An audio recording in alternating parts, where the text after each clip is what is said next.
It has not been an easy journey. You know, most people hear the word cancer and, you know, they feel like, oh, you know, that person's done, you know, or it's over with for them, or, you know, and that's not the case. You know, I'm a strong believer. I believe, you know, God, I believe the word. And I started just putting that first. You know, I had to really take time and go back and say, okay, God, you know, I don't know what's going on. I don't know what's about to happen, but I'm totally putting my trust in you. And, you know, I did that. And it was like a peace came over me. I felt a peace. I felt a sense of, you know, don't worry about it. It's going to be tough some days, but don't worry about it. I got you. You know, and that's how I felt that God was saying to me. And, you know, from there, it gets pretty deep. I mean, you know, you can kind of tell them what.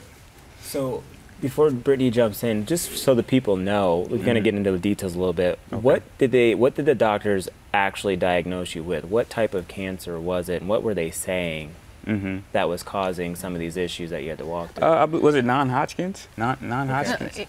It was AML. AML, okay. Leukemia. Yeah. Okay. So cancer of the blood.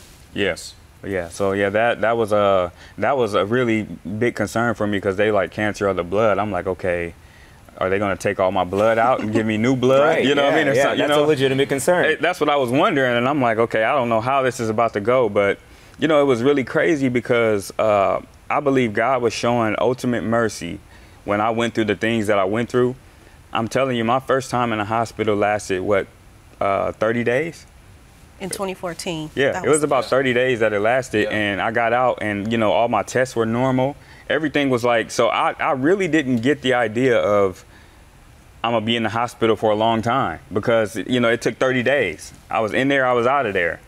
And the chemo didn't mess with me like it did, you know, these last time. It didn't mess with me. So I'm like, man, you know, that's it?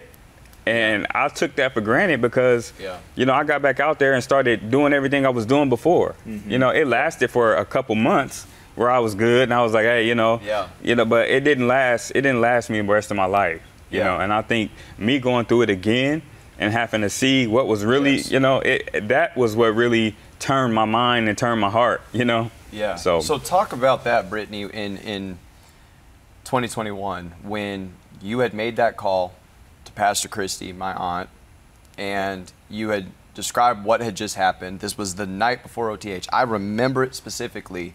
I'm sitting with pastors. We're just preparing for OTH, praying, having conversation.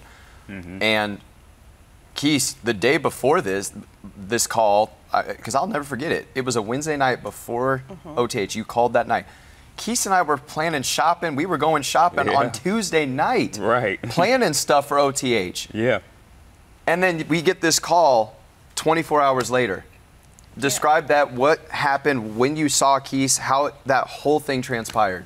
So to back up a little bit, it was September 8th where he went into the hospital, and they said the cancer had came back. So he started treatment again leading up to the week of OTH. That Wednesday. And medication, I remember this, yes. Yeah, that Wednesday, I believe it was September 15th. Yes. I had left the hospital. He was fine, getting ready for bed. They called me about 9:30 p.m. and said they had found him on the floor unresponsive. I'm like, okay, what does that mean? She was like, you should probably get up here because I don't know what's happening to him. They were saying he may not make it through the night. Yeah. I remember hearing that. I got up there, and you know that moment on TV where you're asking, where's my husband? Where's my, everybody's like, I don't know, just sit right there.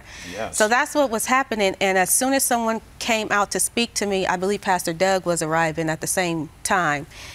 I never forget the doctor was saying that they don't know what happened, but the cancer had took over his whole body, and he's bleeding everywhere throughout, especially his brain. His brain is swelling, and he's probably not going to make it.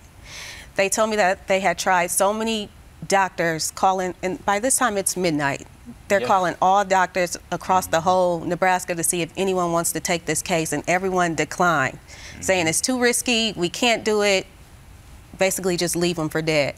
But it was one doctor, if you don't mind me name dropping, one doctor, Dr. Thurdale, they told me that he said he has a son that's around that age, and if it was his son, he would want someone to operate on him, so he'll take him. Wow. Yeah. And he was at Nebraska Medicine. So we got to Nebraska Medicine, and of course the brain bleed made all his counts and everything prepping for surgery, he couldn't do it. So they were like, let's try to get everything together for surgery and we'll take him back. Well, this is the next day. The brain surgeon comes in and his new cancer doctor comes in.